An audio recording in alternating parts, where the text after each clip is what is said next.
Hello，大家好冇？我哋依家喺順德嘅大良啊，今日咧繼續帶大家掃街美食啊，Go！前面右轉嗰度咧就係我哋上期逛過嘅華蓋路步行街啦。咁食咗幾間店嘅，有興趣嘅可以睇翻呢期影片喎。而今期咧係會繼續帶大家掃落去嘅，一直掃到金榜街為止。依家咧就先往呢個方向去食個龜苓膏先啦。呢間咧就係文進龜苓膏涼茶啦。咁除咗呢間之外咧，大良嗰間華新行龜苓膏咧都係好推薦嘅。呢期影片咧就有介紹到華新行啦，有興趣嘅可以睇翻喎。文進同華新行嘅龜苓膏咧都係有放龜板嘅，所以咧我先至推薦呢兩間咋。不過放嘅咧梗係平嘅草龜板啦。嚟睇個菜單先啦，金裝龜苓膏25蚊一碗，可以揀凍嘅，可以揀暖嘅。除咗有金裝龜苓膏之外咧，仲有其他好多款式嘅龜苓膏嘅。咁仲有呢啲甜品糖水，最推薦嘅梗係龜苓膏啦，我就要一碗金裝龜苓膏啊，要凍嘅。默認咧就只能配老紅糖嘅，仲要佢哋自己店自己煮㗎。微信收款25元，機程消費25蚊。未上龜苓膏先睇糖啊，呢個咧就係老紅糖啦，就咁擺喺台面度嘅。質地嘅話咧都好液態嘅。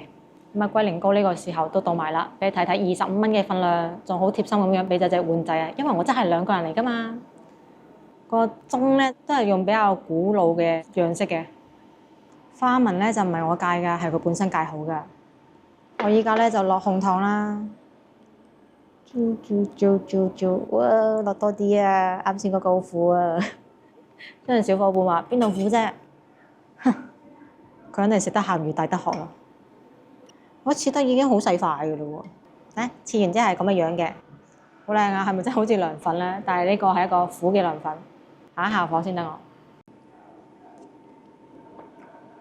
就同出邊嗰啲幾蚊一碗嗰啲，完全係涼粉級別嘅龜苓膏差好遠嘅，真材實料啊呢啲。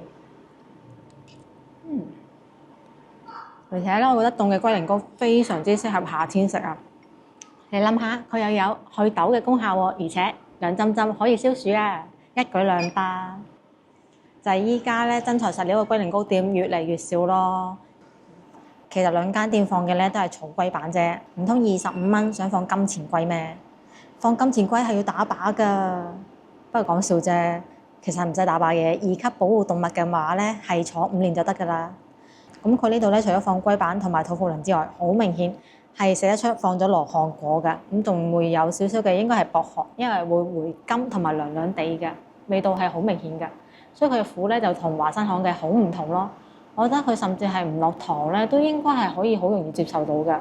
得文進嘅龜苓膏咧係越食越好食㗎，好食過華新行啦。雖然我知道華新行係更加多觀眾去試過嘅，不過我推薦你哋可以嚟試一試佢，因為除咗放第一羹嘅糖之後咧，我係冇再放糖，因為我發現啦，佢唔放糖係比放糖仲要好食㗎。唔放糖之後咧，佢個甘味好明顯啊！羅漢嗰個甘味啦，同埋嗰個薄荷嘅回涼嗰種甘味啊，非常之明顯，好好食，好特別，將個苦同埋個甘融合得好好，好食之餘又養生啊，真係正啊！而且佢係仲有少少苦味，係知道佢真係真材實料嘅，只不過係自己調配過個配方，所以咧就可以融合得咁好咋，至於改良型咯。咁我哋依家咧就食完咗龜苓膏啦，又翻到嚟華蓋路嘅盡頭啦。咁呢期影片咧就行咗呢個方向嘅華蓋路啦，有興趣可以睇翻呢期影片喎。我哋依家咧就往右轉，進入新村嘅範圍啦。新村咧就係順德大良嘅一個好有歷史嘅古村啦。1700年清朝康熙年間建村嘅。清朝時期咧，新村就有非常多嘅私塾學堂啊，地位咧就相當於廣州嘅教育路啦。有好多嘅學堂、書院。講到呢度，你哋明白點解會叫做新村味咧？就係因為呢度嘅學生都好認真讀書啊。咁形容認真讀書嘅學生咧，係會用到莘莘學子呢個詞嘅，所以咧就叫做新村啦。而順德咧都因為容易出狀元，所以咧又叫做狀元之鄉。咁我哋喺新村嘅呢個路口度右轉。右轉之後見到嘅呢條路咧就係上華蓋山嘅棧道啦，上到去咧就可以睇實成個大良啊！棧道下邊咧係好靚嘅，佈置咗景觀啦，同埋有壁畫嘅，仲有好多嘅餐廳添。行完咧就唔怕揾唔到嘢食啦。咁我哋依家咧就出發上山啦，衝呀！Go go go！你依家咧就上到嚟觀景平台啦，係密密麻麻嘅樹林景啦，真係咩都睇唔到啊！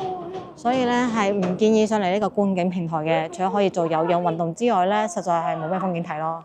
好，我哋而家就落翻去，繼續講新村嘅故事啊！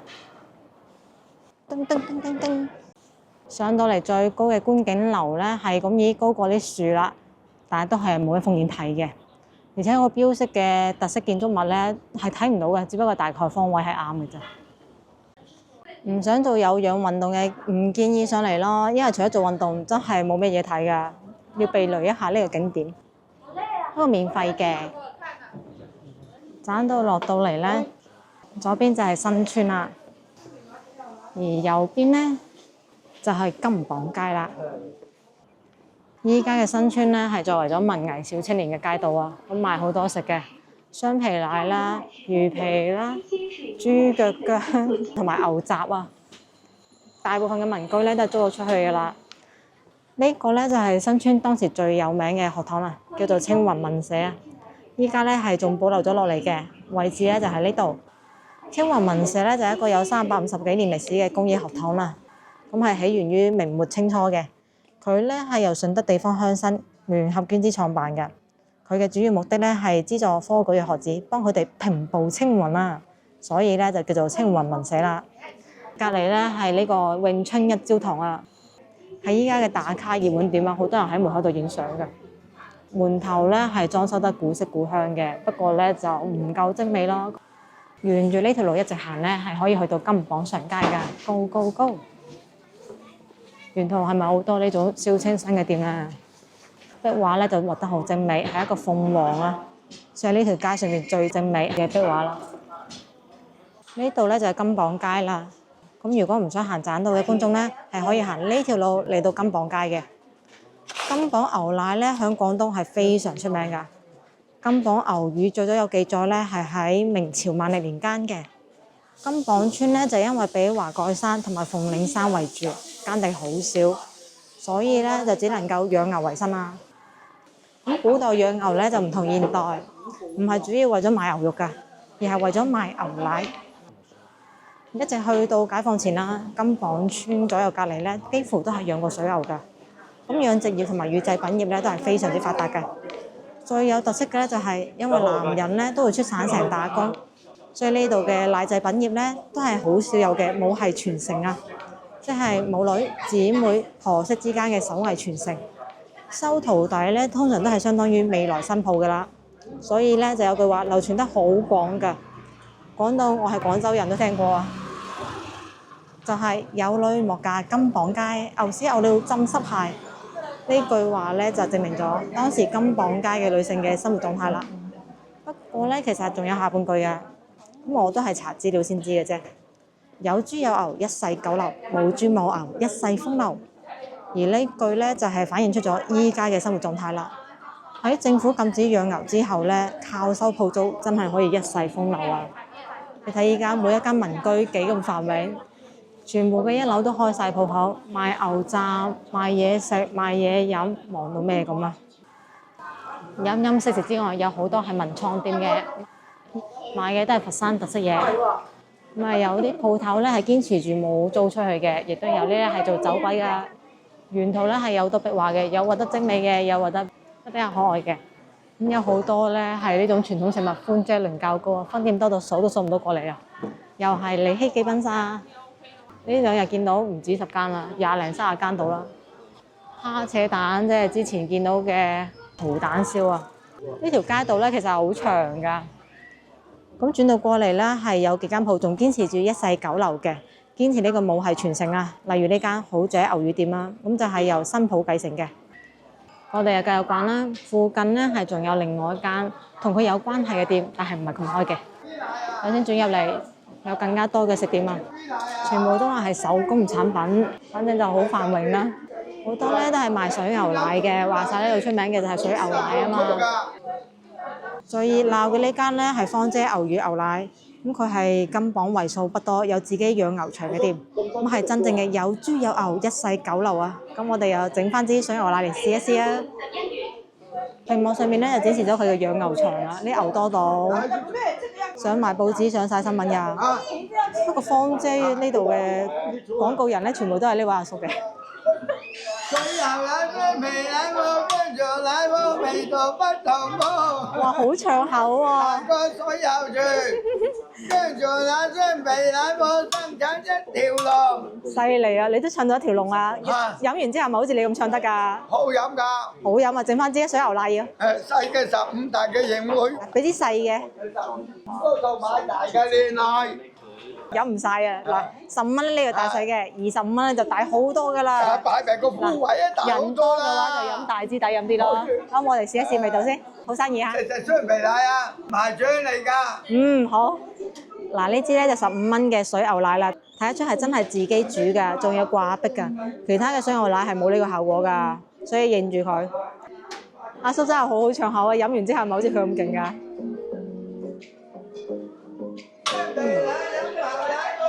因為有好多嘅掛壁啊，所以係有口感嘅，入邊仲會有奶嗰啲凝固物喺入邊㗎，好嫩滑，奶味非常之濃郁。飲落去咧係非常之多嘅脂肪啦，有口感㗎。咁佢唔會太過甜，因為好多店咧會做到非常之甜啊。呢間咧係奶味好出眾㗎，所以做雙皮奶嘅效果係特別好㗎。如果你經常整雙皮奶失敗嘅話，肯定係因為你冇用啱嘅奶啊。試一試佢嘅水牛奶啊，特別好飲嘅。呢支水牛奶咧仲要係暖暖地嘅喎，唔係凍嘅，飲起身好舒服啊。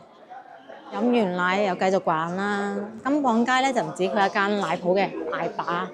仲有好多食嘅店啊！喺呢度賣嘅係咩先？鰻魚之鄉，仲有電視添㗎。呢個咧係做現烤鰻魚嘅，38蚊半條，58蚊成條啊！都好多人幫襯㗎。有好多嘅撈魚皮嘅店，同埋好多嘅牛雜鋪啊！越行咧就越多人啦，知前面肯定係一個熱門地區啦，好熱鬧啊！呢間咧就同澳仔牛乳店有關聯嘅鋪頭啦。梯底牛乳鋪，佢嘅創始人咧就係好仔牛乳店嘅創始人嘅徒弟兼二新抱啦。咁好仔牛乳店咧就開咗好多年㗎啦，不過出品咧就麻麻地，我哋咧就選擇呢間梯底牛乳鋪嚟試一下。依間咧係有牛乳製作嘅體驗館嘅，係可以免費體驗一下嘅。數碼落單嘅，咁我哋係要咗雙皮奶同埋牛乳白粥嘅，一共係21蚊，仲加咗個炸牛奶嘅16蚊。雙皮奶11蚊，呢碗係凍嘅，咁我哋就試下個味道啦。依然都係上邊好似阿婆咁巢皮，下邊咧就係妙齡少女嘅嫩滑啊！哇，咁人哋碗雙皮奶咧都係好大碗嘅，所以點解文信嘅雙皮奶咧係特別細嘅咧？當嘅感覺好正啊！呢個咧係原味，唔係減糖嘅。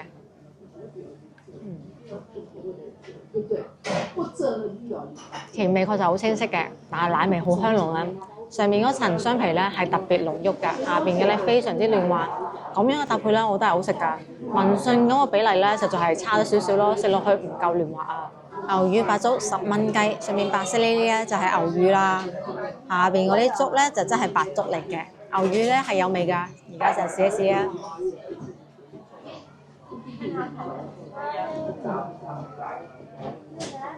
好有奶香味啊！咁牛乳本身咧其實係鹹嘅，所以呢碗粥咧係鹹味嚟㗎，咁就好啱落油炸鬼啊之類嗰啲嘢嚟搭配一齊食㗎啦。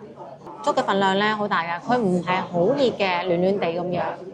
炸牛奶16蚊，一共咧係有5嚿嘅，炸到外邊金黃色，而家就多一嚿俾你睇睇啊！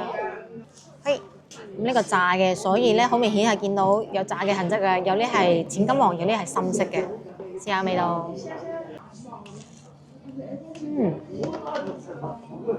好熱啊！外面好脆，入邊好軟滑，係比較有口感㗎。咁佢咧係3款之中最甜㗎，甜過雙皮奶啊！不過亦都係奶味最濃郁㗎，而且佢用嘅油咧唔錯啊，唔係老油，冇嗰陣奇怪味道啊，係好香㗎。食埋佢。3樣嘢之中咧，我覺得粥係最好食㗎，奶味夠濃郁，而且唔會太過甜啊，因為佢係鹹㗎嘛。特別對住呢兩件好甜嘅情況下，真係好好食啊！而且咧佢係有濃郁嘅米香味嘅。3個點心食到非常之飽啦，最好食咧係個牛乳白粥啊！咁有非常之濃郁嘅牛奶味，而且有少少地鹹啊，顯得好特別啦。因為另外嗰兩樣咧都太過甜啦，所以咧就唔太中意啦。我哋就逛金榜街，咁金榜街咧係可以通電單車嘅，所以行路嗰陣時咧就唔好掛得睇，要注意安全。呢度咧喺度新鮮整緊泡芙啊！呢間咧就好出名嘅火山泡芙啦。咁啊泡芙咧係要用火槍烤嘅，口味咧好多元化，好新味。有興趣嘅可以過嚟試一試喎。我就啱食完嘢，甜啦，頂唔順啦，唔試住啦。睇睇仲有冇其他新奇有趣嘅嘢啊？古越雞仔餅，呢啲鋪頭咧就擺得好舊式嘅，用嗰啲玻璃罐啊嚟裝住啲嘢食。前面係賣嘢，後邊咧就廚房整緊嘢食噶啦。真係非常之多嘅魚皮店啊！既然見到咁多間魚皮店，我就試下呢間啦。金榜古越魚皮呢度咧係數碼落單嘅，咁我哋咧係揀咗細嘅撈起玩魚皮，要咗微辣嘅，亦都可以揀唔辣、中辣同埋特辣啊。25蚊就等佢送餐啦。現點現撈嘅，夠晒新鮮啦。